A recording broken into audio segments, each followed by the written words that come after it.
Welcome to Relaxing History. Leave all the noise and the rush of the day outside the door. Now, take a deep breath, relax your shoulders, and let your mind float through the dusty but fascinating pages of history. Tonight, we embark on a peaceful journey among the shadows of the past. If you are ready, let's unlock time.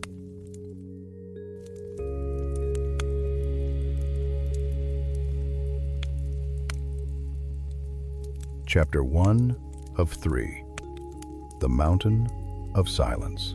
This night, we embark on a peaceful journey among the shadows of the past. We are going to a place of quiet contemplation, a place where the modern world has not yet arrived. If you are ready, let's unlock time. The year is 1645. We are far away from the busy cities of the West. We are on an island at the edge of the world, Japan. Specifically, the rugged island of Kyushu in the south. Usually, this place is green and humid, but tonight it is not warm. It is the middle of winter. A deep, heavy winter has descended upon the land. The world has turned completely white. We are standing at the foot of a sacred mountain, Mount Kimpo. It rises up into the heavy gray clouds like the spine of a sleeping dragon. The air here is incredibly sharp. It is cold and pure. Breathe it in slowly. It feels like drinking cold water from a clear mountain stream. It enters your chest and wakes up your lungs. It cleanses your mind of all fog. Listen to the world around you. Or rather, listen to the immense silence. Snow is falling. Heavy, thick snow. The Japanese call it yuki. It falls softly, without any hurry. Billions of white flakes drifting down from the sky in a slow dance. They land on the branches of the pine trees. They land on the dark, volcanic rocks. They land on the winding path ahead. The snow acts like a thick blanket. It absorbs all the noise of the world. The forest is muffled. The usual sounds of birds and animals are gone. The world is wrapped in silence. We begin to walk up the mountain path. It is a narrow, winding trail that disappears into the ancient forest. Feel the sensation of walking in deep snow. You lift your foot. You place it down. The snow compresses under your weight. It makes a satisfying, dry, crunching sound. Every step takes you higher. Every step takes you further away from the villages below, further away from people, further away from the expectations of society. Ahead of us, there is a lone figure walking. He is an old man, but he does not walk like an old man. He walks with power. He walks with perfect balance, never slipping on the ice. This is Miyamoto Musashi, the greatest swordsman who ever lived. The Kensei, the saint of the sword. He has fought 60 duels. He has never lost. But tonight, he is not fighting. He has put down his battles. He has put down his anger. He is seeking something else. He is seeking peace. Look at what he is wearing. He does not wear heavy metal armor. He wears a traditional straw cloak called a mino. It covers his shoulders and back like a thatched roof. It is made of dried rice straw, woven tightly together. The snow lands on the straw and slides off. He looks like a part of the mountain itself, a spirit of the forest. On his feet, he wears straw sandals called waraji. They are tied tightly around his ankles. To us, it looks cold, but he does not seem to feel the cold. His mind is trained. He focuses on his breath, in and out, in and out. He stops for a moment on the path. He looks up at the trees towering above him. They are Japanese cedars, known as sugi. They are tall and straight, like massive pillars in a natural temple. Their evergreen branches are heavy with white snow. Occasionally, the weight becomes too much for a branch. A pile of snow slides off and falls to the ground with a soft thud. A cloud of white powder rises into the air and then settles. Then, the silence returns. Deeper and more profound than before. Musashi reaches out his hand. He touches the rough bark of a cedar tree. It is cold and textured. He feels the life inside the tree. He respects the tree. It stands in the storm. It does not complain about the cold. It does not wish for spring. It just exists in the moment. He wants to be like the tree. Strong, silent, rooted. We continue to climb. The air gets thinner. The wind gets a little stronger as we reach the higher altitude. It blows the snow in swirls across the path.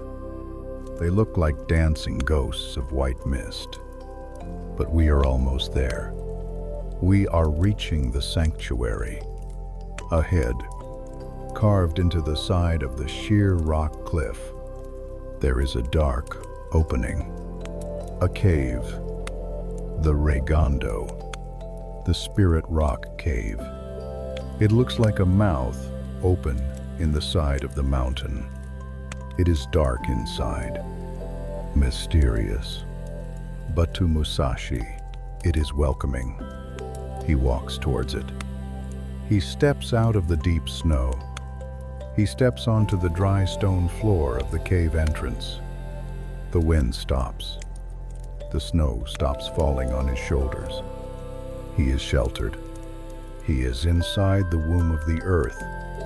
He shakes the snow off his straw cloak. The ice crystals fall to the stone floor. He takes a deep breath of the cave air. It smells different here. It smells of dry stone. It smells faintly of incense, burned days ago by visiting monks. It smells of ancient time. He is alone here, but he is not lonely. He has his mind. He has his philosophy. And he has the mountain protecting him. You follow him inside. You find a dry, flat spot in the corner of the cave. You sit down on the cool rock. You look out at the cave entrance. You watch the snow falling outside. It looks like a beautiful white curtain, separating you from the rest of the world. You are safe here. The storm cannot touch you. The world cannot touch you.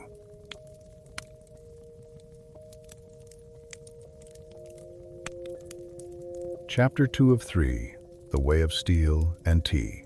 We are fully inside the Reigando Cave now. Take a moment to let your eyes adjust to the darkness.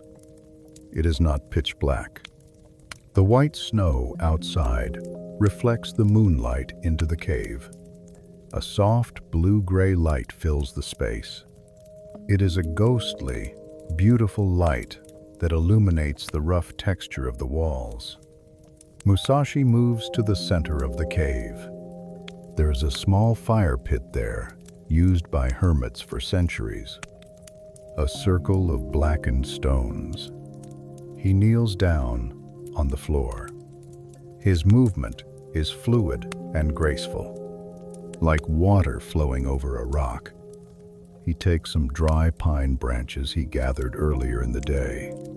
He places them carefully in the circle. He strikes a flint stone against steel. A spark jumps into the dry tinder. A tiny flame appears, orange and yellow. It grows quickly. It eats the dry wood. The fire casts warm, dancing shadows on the rock walls. The cave suddenly transforms. It feels cozy. It feels like a home. The cold air is pushed back by the warmth of the flames. He places a small iron kettle on the fire. He fills it with water from a bamboo flask. He waits. Listen to the sound of the water heating up. First, there is silence. Then a low, quiet hiss. Then a gentle rumble as the heat rises. Finally, the soft sound of boiling. He takes a small ceramic bowl from his bag. It is rough and imperfect. It is not fine porcelain. It represents wabi-sabi, the beauty found in imperfection and simplicity. He puts a scoop of green tea powder into it. Matcha. The powder is bright green, like the moss on the rocks outside. He pours the hot water into the bowl. Steam rises into the cool air. He takes a bamboo whisk. He begins to mix the tea. The sound is fast and rhythmic, the bamboo brushing against the clay bowl. He creates a froth on top of the tea. The smell of the tea fills the small cave. It is a grassy, fresh smell. It smells like spring meadows. It is a sharp contrast to the cold winter air. He drinks the tea. He holds the warm bowl in both hands. He feels the heat traveling into his fingers, warming his bones. He takes a sip. He exhales softly. This is cha no yu, the way of tea. It is not just a drink. It is a moving meditation. For one moment, there is nothing in the universe but the tea. No past battles. No future worries. Just the warmth and the taste. Now, he turns to the object lying beside him. It is wrapped in dark purple silk. His sword, his katana. He does not use it to fight anymore. He has retired from the life of the duel, but he respects the weapon. The sword is the soul of the samurai. It must be clean. It must be pure. He unwraps the silk cloth. He reveals the scabbard.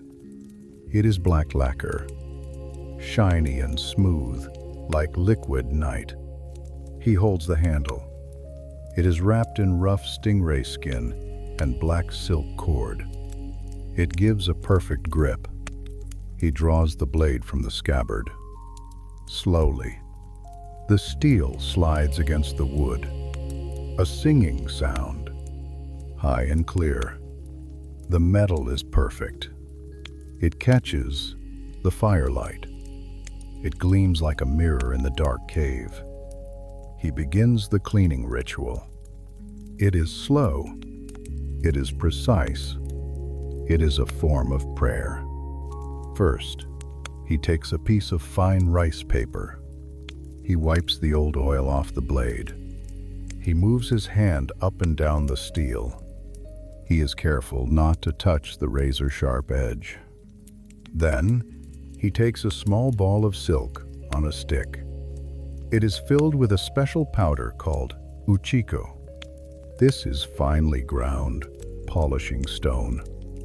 He taps the ball gently on the blade. Tiny clouds of white dust fall onto the steel. They look like the snow falling outside. He takes a clean cloth. He wipes the powder away. This polishes the metal. It removes any moisture that could cause rust. Then, the oil. Choji, clove oil. He opens a tiny glass bottle. The smell is strong and spicy. Cloves. It is a warm, protecting smell. He puts a few drops on a fresh cloth. Is less than #0. 5 is greater than he rubs the oil onto the blade. He creates a thin, invisible coat to protect the steel from the cold, damp air of the cave. He holds the sword up to the fire. He looks at the blade. He sees the hamon, the wavy line on the edge of the steel where it was tempered. It looks like ocean waves or mist on a mountaintop. The sword is clean. The sword is safe. He slides it back into the scabbard with a soft click. The final sound of safety. He places the sword on the ground beside him. He places his hands on his knees. He watches the fire. He listens to the wind howling outside the cave entrance. But inside, everything is in order. The tea is drunk. The sword is clean. The fire is warm. There is nothing left to do. Only to be. Imagine you are sitting there with him. The smell of the clove oil lingers in the air. Mixed with the smell of the pine smoke, you are warm. You are protected by the presence of the greatest warrior in history. You watch the flames dance. Orange, yellow, blue. Your eyes get heavy. The rhythm of the cleaning ritual has hypnotized you. You are ready to rest. Chapter 3 of 3. The Book of the Void. The fire has burned down low now. It is no longer a roaring flame. It is a bed of glowing red embers. They pulse softly in the dark, fading from bright red to gray ash, like the slow heartbeat of the mountain. The cave is dimmer now. The shadows are longer. They stretch across the stone floor like soft blankets. Musashi shifts his position. He sits cross-legged on a thin mat. In the lotus position, he is perfectly balanced. His spine is straight, connecting the earth to the sky. He pulls a small wooden writing desk closer to the dim light of the embers. He picks up a block of ink, sumi, and a stone grinding slab, suzuri. He adds a single drop of water to the stone. He begins to grind the ink block against the stone. The motion is circular and repetitive. It creates a thick, black liquid. The smell of the ink is earthy and rich. It smells of pine soot and glue. He picks up a brush, a simple bamboo brush with wolf hair bristles. He dips it into the black ink. He is writing his final masterpiece, Go-Rin no Sho, the Book of 5 Rings. He has already written the chapters on earth, water, fire, and wind. Now, tonight, in the middle of the storm, he is writing the final chapter, the Book of the Void. Ku. He touches the brush to the rice paper. The paper absorbs the ink instantly. He writes the characters with confidence. The ink glistens in the firelight before it dries. He writes a sentence. By knowing things that exist, you can know that which does not exist. He writes, the void is virtue and no evil. Wisdom has existence. Principle has existence. The way has existence. Spirit is nothingness. He puts the brush down on the holder. He breathes out, long and slow. What does he mean by the void? He means that when you clear your mind, when you stop worrying about the past, when you stop planning for the future, you find the truth of the present moment. The void is not empty space.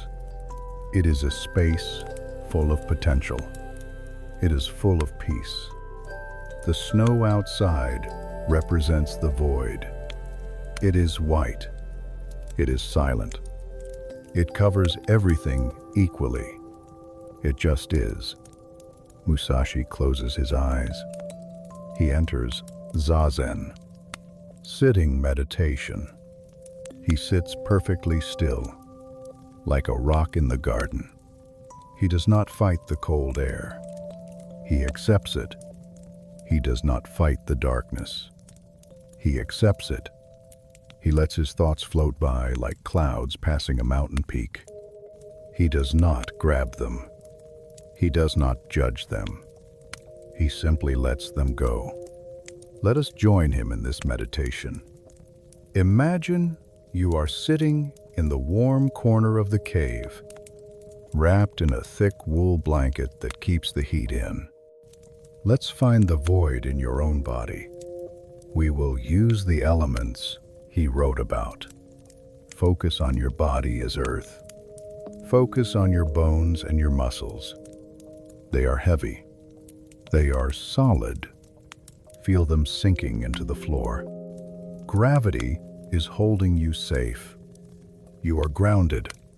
Focus on your body as water. Focus on your blood and your breath. They are flowing. They are adaptable. Let your breathing become like a slow river, moving gently through you. Focus on your body as fire. Focus on the warmth in your center, the heat of life. Let that warmth spread to your cold hands and feet. Focus on your body as wind. Focus on your mind. Let it be light. Let it be free. Let it expand to fill the cave. Focus on the space between your thoughts. Listen to the silence between the gusts of wind outside. The wind blows. Silence. The wind blows. Silence. That silence is the void. That silence is rest. Musashi wrote a list of rules called Dokkodo before he died. The path of aloneness. One of his rules was, do not hold on to possessions you no longer need. Tonight, you do not need your worries. They are heavy possessions. Let them go. Leave them outside in the snow. Let the storm bury them. The embers are fading to gray ash now. The fire is almost gone. The cave is getting darker. A soft, velvety darkness wraps around you. The sound of the wind is rhythmic and distant, like a lullaby, sung by the earth. The snow is piling up outside the entrance, making the world even quieter, even softer. You are drifting. You are floating in the void, weightless, timeless, formless. The sword is sleeping in its scabbard. The warrior is sleeping in his meditation. The mountain is sleeping under the snow. And you are sleeping, drifting deeper into the white, silent peace. Good night, Musashi. Good night to you.